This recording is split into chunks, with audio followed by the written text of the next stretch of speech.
വളരെ സന്തോഷമുള്ള ചില വാർത്തകളാണ് ഇപ്പോൾ ലോക പോലീസ് ചമഞ്ഞ് നടന്ന ഇസ്രയേൽ എന്ന് പറയുന്ന നരാധമന്മാരായിട്ടുള്ള ലോകം കണ്ടതിൽ വെച്ചിട്ടുള്ള ഏറ്റവും വലിയ തീവ്രവാദ രാഷ്ട്രമായിട്ടുള്ള ഇസ്രയേലിൽ നടന്നുകൊണ്ടിരിക്കുന്നത്. എന്നാൽ ഇസ്രയേലിൽ ജോലി ചെയ്യുന്ന ചില കാസ സംഘി കൂസന്മാരൊക്കെ ഇപ്പോഴും അവിടെ ഉണ്ട് കേട്ടോ. അവരവിടെ കിടന്നുകൊണ്ട് അങ്ങ് കരഞ്ഞങ്ങ് മെഴുകുക. കാരണം ലോക പോലീസാണല്ലോ ഞങ്ങൾക്ക് നേരെ എന്തെങ്കിലും ആക്രമണം വന്നെന്ന് പറഞ്ഞു കഴിഞ്ഞാൽ അത് ഭയങ്കര ബുദ്ധിമുട്ടാണ്. അതുകൊണ്ട് വാർത്തകളൊന്നും പുറത്തു വിടരുതെന്ന് നമ്മുടെ നെതന്യാഹു മാമൻ നേരത്തെ തന്നെ പറഞ്ഞിട്ടുണ്ട്. പക്ഷേ മാമൻ എവിടെയാണെന്ന് ഇപ്പോഴും ഒരു പിടുത്തവും കിട്ടിയിട്ടില്ല. നമ്മുടെ പല കണിയാന്മാരും കബഡി നിരത്തി വെറ്റയിൽ മഷിയും ചാലിച്ച് നോക്കുന്നുണ്ട് എവിടെയാണ്, ഏത് സ്ഥലത്താണ് ഇരിക്കുന്നത്. ഇതുവരെ പിടി കിട്ടിയിട്ടില്ല എന്നുള്ളതുകൊണ്ട് നമ്മൾ മനസ്സിലാക്കണം. യുദ്ധം തുടങ്ങിയപ്പോൾ അവിടുത്തെ ജനങ്ങളെ ഇട്ടിട്ട് ഏതോ ബങ്കറിൽ ഏതോ ഗുഗ്രാമത്തിൽ പോയി ഒളിച്ചിരിക്കുകയാണ് ഈ ഭീരുവായിട്ടുള്ള ലോകം കണ്ടതിൽ വെച്ചിട്ടുള്ള ഏറ്റവും വലിയ മൃഗതുല്യനുമായിട്ടുള്ള ഈ ഭരണാധികാരികൾ. ഇത്തരം ഭരണാധികാരികൾ ഉണ്ടെന്നുണ്ടെങ്കിൽ അവരുടെ നാട്ടിൽ ഒരിക്കലും സമാധാനമായിട്ട് ഒരാൾക്ക് ജീവിക്കാൻ സാധിക്കത്തില്ല.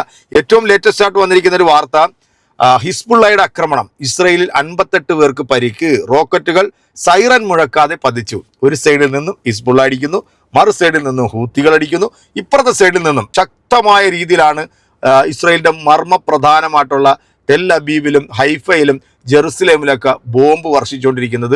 വലിയ വലിയ കെട്ടിടങ്ങൾ നിലംപരിശാകുകയും ഒരുപാട് ആളുകൾക്ക് ജീവൻ നഷ്ടപ്പെടുകയും ഒരുപാട് ആളുകൾ പരിക്കുകൾ പറ്റി സ്ഥലങ്ങൾ പലായനം ചെയ്തു പോകുന്ന ഒരുപാട് വാർത്തകൾ തന്നെ ഇതിനടക്കം തന്നെ നമ്മൾ കാണുന്നുണ്ട്. എന്നാൽ ഇസ്രയേലിൽ ജോലി ചെയ്യുന്ന കാസാ കൂസന്മാർ പുറത്തു വന്നിട്ട് ഇപ്പം ഇസ്രയേലിനെ അങ്ങോട്ട് വെളുപ്പിക്കാൻ നോക്കിയുണ്ട്. ഇവിടെ ഞങ്ങൾക്കൊന്നും ഒരു സംഭവമില്ല.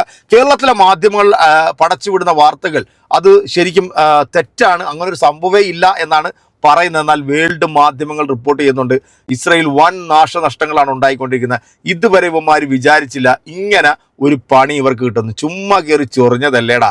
ആയത്തുള്ള അൽ ഖമേനിയുടെ മരണത്തിന് ശേഷം പിൻഗാമിയായിട്ട് മകൻ മുജ്തബ അൽ ഖമേനി അധികാരമേറ്റ ഉടൻ തന്നെ പറഞ്ഞിട്ടുള്ളൊരു കാര്യം ശ്രദ്ധിക്കണം. അമേരിക്കയുടെയും ഇസ്രായേലിന്റെയും നെഞ്ചിടിപ്പ് കൂട്ടുന്ന തരത്തിലുള്ള വെല്ലുവിളിയാണ് നടത്തിയിരിക്കുന്നത്. ഉടൻ തന്നെ GCC കൺട്രിയിൽ നിൽക്കുന്ന കംപ്ലീറ്റ് അമേരിക്കൻകാരെയും പറഞ്ഞു വിട്ടോളൂ, ഇല്ലാന്നുണ്ടെങ്കിൽ ഞാൻ അടിച്ച് കീറിക്കളയെന്നാണ് പറയുന്നത്. സത്യത്തിൽ ഇത് പറയാനും വേണ്ടേ ഒരു ധൈര്യമൊക്കെ.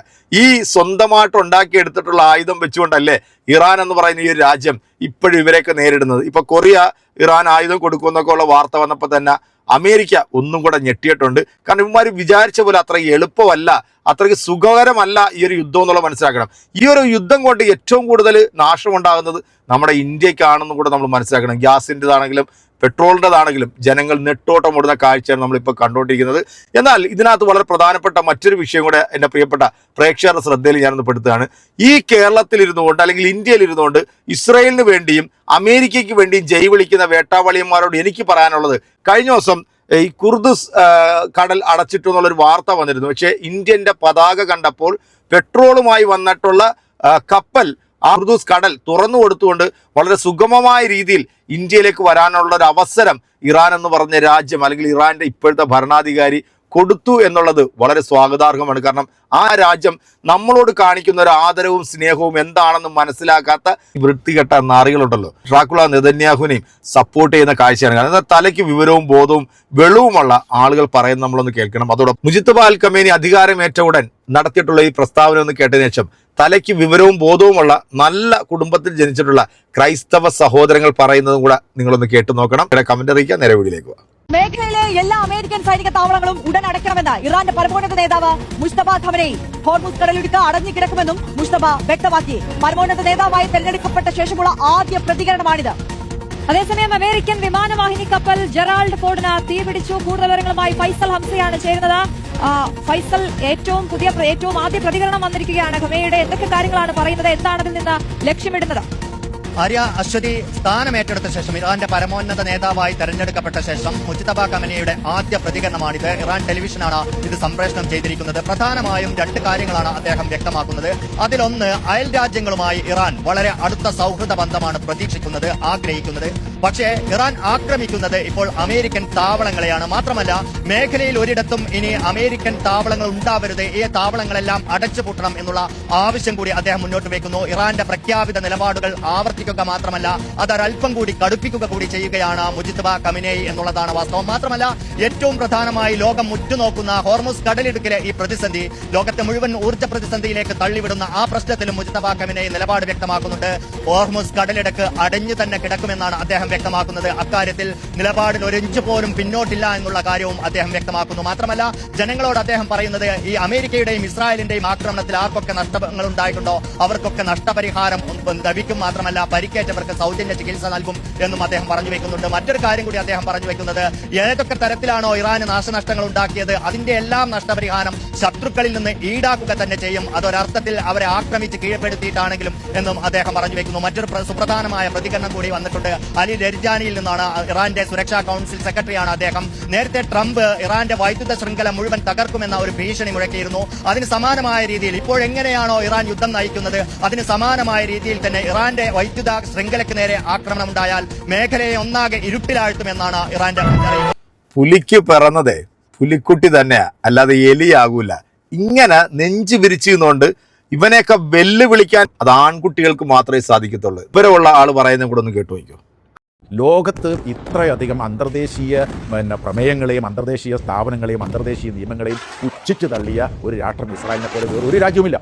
അപ്പോൾ അങ്ങനെയുള്ള അതുകൊണ്ട് തന്നെയാണ് ഈ ഒരു തെമ്മാടി രാജ്യത്തിൻ്റെ അവസ്ഥയിലേക്ക് ആ രാജ്യം എത്തി നിൽക്കുന്നത്. ഒരു ടെററിസ്റ്റ് രാജ്യമായി മാറുന്നത്. കാരണം ഈ പരമാധികാരമുള്ള രാജ്യത്തിലേക്ക് കടന്നു കയറി അതിനകത്ത് ഇരിക്കുന്ന ആളുകളെ, ആ ശാസ്ത്രജ്ഞന്മാരെ കൊല്ലുക, അതിൻ്റെ സൈനിക മേധാവിമാരെ കൊല്ലുക, എംബസി ഉദ്യോഗസ്ഥന്മാരെ കൊല്ലുക, ഇതൊക്കെ ചെയ്യാൻ ഒരു തെമ്മാടി രാജ്യത്തിനല്ലാതെ മറ്റാർക്കാണ് കഴിയുന്നത്. അപ്പോൾ അങ്ങനെ അതായത് ഈ ഐക്യരാഷ്ട്ര സംഘടനയിൽ തന്നെ വളരെയധികം പ്രമേയങ്ങൾ ഇസ്രായേലിനെതിരായിട്ട് പാസ്സാക്കിക്കൊണ്ടിരിക്കുന്നത് അത് ഒരു യാഥാർത്ഥ്യമാണ്. അപ്പോൾ അങ്ങനെയുള്ള ഒരു യാഥാർത്ഥ്യം നിലനിൽക്കവേ തന്നെ നമുക്കറിയാം ഈ പാശ്ചാത്യ മാധ്യമങ്ങളെല്ലാം ഇസ്രായേലിനെയും അല്ലെങ്കിൽ യഹൂദ ലോബികളുടെയും പ്രചാരണങ്ങൾക്ക് വലിയ പ്രാമുഖ്യം കൊടുക്കുകയും അവയെ വളരെ പെരുപ്പിച്ച് കാട്ടുകയും ചെയ്യുന്നതാണ് നമ്മൾ കണ്ടുകൊണ്ടിരിക്കുന്നത്. ഈ വസ്തുതകളെ വസ്തുതകളായി മനസ്സിലാക്കാനുള്ള ശ്രമം നമ്മുടെ ഭാഗത്തു നിന്ന് ഉണ്ടാവണം. ഇന്ന് നമ്മൾക്കറിയാം ഈ ഇറാനും ഇസ്രായേലും തമ്മിലുള്ള സംഘർഷങ്ങൾ ഉണ്ടായതിൻ്റെ പ്രധാനപ്പെട്ട കാരണം ഒരു സമാധാന കരാർ 2015 അംഗീകരിച്ച സമാധാന കരാർ 2018 ട്രംപ് അട്ടിമറിച്ചത് കൊണ്ടുണ്ടായതാണ് ഇന്നത്തെ വാസ്തവത്തിൽ ഈ ഇസ്രായേൽ സംഘടന. അതിനെ അന്ന് അട്ടിമറിച്ചിട്ട് ഇപ്പോൾ അത് വീണ്ടും കരാർ ഉണ്ടാക്കാം എന്ന് പറഞ്ഞുകൊണ്ട് വന്നത് വാസ്തവത്തിൽ എന്താ അർത്ഥമുള്ളത്? ഒരു രാജ്യത്തിന് അംഗീകരിക്കാൻ കഴിയാത്ത തരത്തിലുള്ള ഉപാധികൾ മുന്നോട്ട് വെച്ചുകൊണ്ട് നിങ്ങൾ ഇതിനകത്ത് ഒപ്പിട്ട് തരണമെന്ന് പറയാൻ ഏതെങ്കിലും ആത്മാഭിമാനമുള്ള രാജ്യത്തിന് സാധ്യമാണ്? കിടന്ന് കുരയ്ക്കുന്ന മരപ്പട്ടികളെ നീയൊക്കെ ഇതൊന്ന് കേട്ടു നോക്കി. ഇതൊരു ക്രൈസ്തവ സഹോദരനാണ് ഈ ഒരു പ്രസ്താവന നടത്തിക്കുന്നത്. അതായത് ലോകം കണ്ടതിൽ വെച്ചിട്ടുള്ള ഏറ്റവും വലിയ ക്രൂരന്മാരായിട്ടുള്ള ടെററിസ്റ്റ് രാജ്യം എന്ന് പറയുന്നത് ഇസ്രയേൽ ആണ് എന്നുള്ളത് തലയ്ക്കകത്ത് വിവരമുള്ള ആളുകൾ പറഞ്ഞു തരുമ്പോൾ അത് കേൾക്കണം. അല്ലാതെ വാട്സപ്പ് യൂണിവേഴ്സിറ്റിയിൽ നിന്ന് കിട്ടുന്ന ആ വിവരവും വെച്ചുകൊണ്ട് വന്നിരുന്നുണ്ട് സോഷ്യൽ മീഡിയയിൽ വന്നുകൊണ്ട് കുരയ്ക്കുന്ന നിന്നോടൊക്കെയാണ് എൻ്റെ ഈ ഒരു മറുപടി. എന്തായാലും ഇറാൻ എന്ന് പറയുന്ന ആ ഒരു രാജ്യം നമ്മുടെ ഒരു കപ്പൽ വന്നപ്പോഴത്തേക്ക് ആ കപ്പലിൽ നിന്നുകൊണ്ട് നമ്മുടെ ആർമി അതിൻ്റെ പതാക ഉയർത്തി കാണിച്ചപ്പോൾ വളരെ സുഗമമായ രീതിയിൽ ഇന്ത്യയിലേക്ക് വരാനായിട്ടുള്ള ഒരു അവസരം ഈ യുദ്ധം കൊടുമ്പരി കൊണ്ട് നിൽക്കുന്ന ഈ സമയത്തും ചെയ്തിട്ടുണ്ടെന്നുണ്ടെങ്കിൽ ആ രാഷ്ട്രം നമ്മുടെ രാഷ്ട്രത്തോടും നമ്മുടെ ആളുകളോടും എത്രത്തോളം സ്നേഹവും കരുതലും കാണിക്കുന്നുണ്ടെന്ന് മനസ്സിലാക്കാനുള്ള ഒരു മിനിമം ബോധമെങ്കിലും നിനക്കൊക്കെ ഉണ്ടാകട്ടെ എന്ന് മാത്രമേ ഈ ഒരു അവസരത്തിൽ പറയുന്നുള്ളൂ. അടുത്തൊരു വീഡിയോ നമുക്ക് വീണ്ടും കാണാം. അതുവരെയ്ക്കും എല്ലാവർക്കും ബൈ.